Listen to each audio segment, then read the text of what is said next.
আজ পৌঁছে গেলাম এক দাদার বিয়েতে কবজি ডুবিয়ে খেতে। আর খাবোই না কেন, দাদার বিয়ে বলে কথা। তাছাড়া ডেকোরেশনটা খারাপ করেনি, সুন্দরই করে।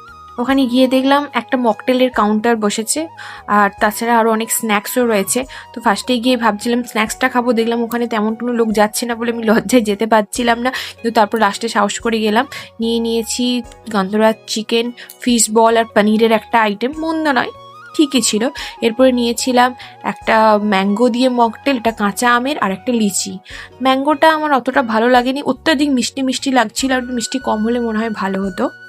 চারিদিকে এত সুন্দরীদের ভিড় যে বরবউকে তো দেখাই যাচ্ছে না। সে যাই হোক, বরবউকে পরে দেখিয়ে দেবো, আগে যাই খাবারগুলো খাই, তাহলে খাবার শেষ হয়ে গেলে পাওয়া যাবে না। আর এখানে দেখো আরেকটা ছোট্ট বর, যে একদম পুরো টুকটুকে বর সেজে বসে আছে। এরপর পৌঁছে গেলাম মেন কোর্স খাওয়ার জন্য।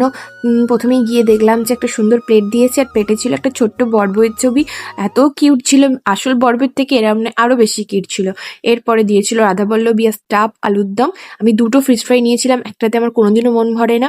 এরপরে ছিল পোলাও আর দই কাতলা। মাছটা এতটা ফ্রেশ ছিল, দেখেই বোঝা যাচ্ছে এত ফ্রেশ আর টেস্টিও ছিল। এরপরে মেন আইটেম যেটা, সেটা হচ্ছে সাদা ভাত আর খাসির মাংস। খাসির মাংস ছাড়া বিয়েবাড়ি জমে না। তারপর খাসির মাংস যদি এত হয়, এত টেস্টি আর ফ্রেশ, তাহলে আর বলার কিছু নেই। মাংসটা সত্যিই খুব ফ্রেশ ছিল, কারণ হাত দিতে না দিতে একদম ভালোভাবেই খোলা যাচ্ছিল।